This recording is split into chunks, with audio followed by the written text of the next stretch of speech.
Bonsoir à tous, ravi de vous retrouver pour le flash de 18 h sur la télévision du Burkina. Demain 20 octobre sera célébrée la journée nationale de la presse et qui marque le 20e anniversaire de la lutte contre l'impunité entamée par le Centre national de presse. Il coïncide également avec le 20e anniversaire de l'assassinat de Norbert Zongo. Et pour commémorer ces deux anniversaires, le Centre national de presse lance la campagne Triple 20. Un lancement marqué par l'enregistrement de l'émission Club de la presse. La Banque d'investissement et de développement de la CEDEAO soutient le projet de construction de l'usine de transformation de tomates et de mangue de Lumbila. Après un prêt initial de plus de 7 milliards 350 millions de francs CFA pour le démarrage des travaux, aujourd'hui c'est un prêt de 4,7 milliards qui est accordé pour la poursuite du projet. La signature de l'accord de prêt est intervenue en début d'après-midi de ce vendredi.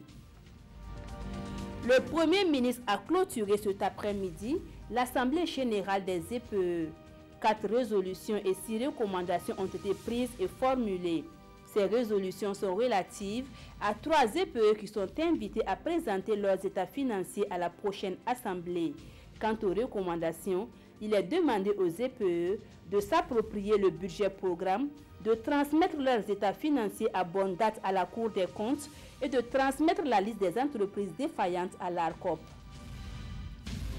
Il se tient à Ouagadougou depuis hier le premier congrès de la Société burkinabé d'hépatogastro-entérologie et d'endoscopie digestive.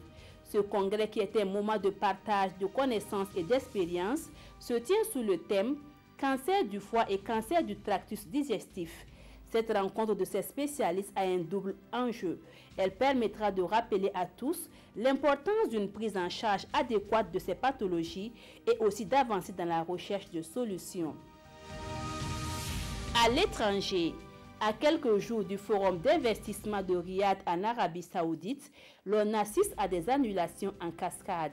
Une mesure de rétorsion après la mystérieuse disparition du journaliste Jamal Khashoggi qui aurait été assassiné dans le consulat du royaume à Istanbul. Une marque de désaveu assez inédite pour le monde des affaires. À ce stade, les patrons de JP Morgan, de Ford, de Mastercard ont déjà déclaré forfait, ainsi que plusieurs ministres de l'économie européens. Voilà, c'est tout pour ce flash. Merci de l'avoir suivi. L'information revient à 19 h avec Adama Koulibaly.